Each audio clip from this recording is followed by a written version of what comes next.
Brilliance Audio presents Vampire by Rebecca Zanetti, performed by Stella Bloom. A pristine bouquet of white roses lay gently across the happy autumn welcome mat on her weathered front porch.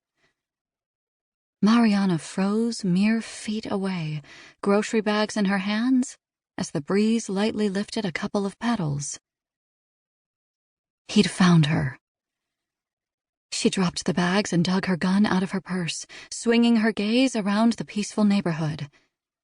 Nothing but lively trees bursting with red, orange, and yellow leaves met her gaze as the clouds rolled in above. The houses were spaced a couple of acres apart, and from what she could see, most folks were still at work for the day. As usual, the traffic on the country road was non-existent. Even so, she sidestepped carefully, gun pointed at the ground, up the stairs, and to her door. It was locked. Good.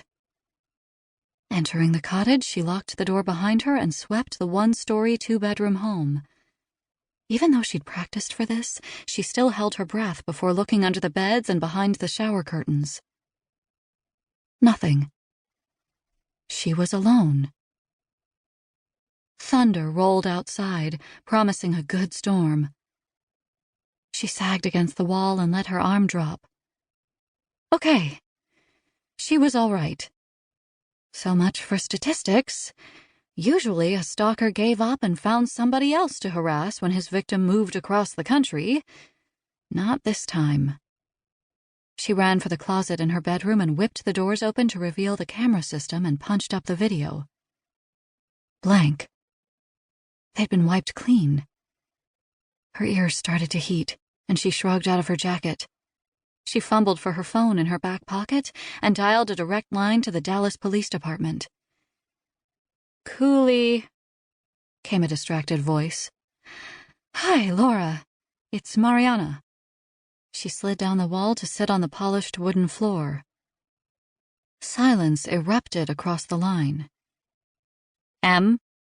What the hell? Why are you calling? We decided he found me. White roses across my front porch," Mariana said wearily. Papers rustled. Shit. How did he find you? Have you kept in touch with anybody? Laura's voice lowered. No. I stuck to the plan. Most of the plan had been over the top as far as Mariana had thought.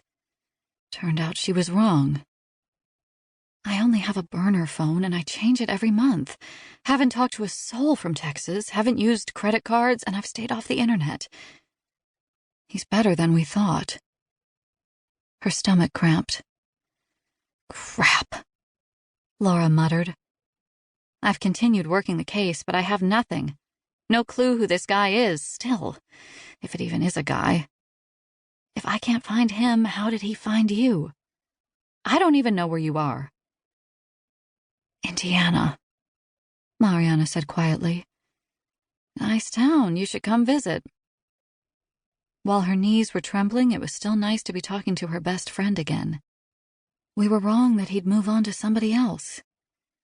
No kidding, Laura said. Tell me you caught him on camera.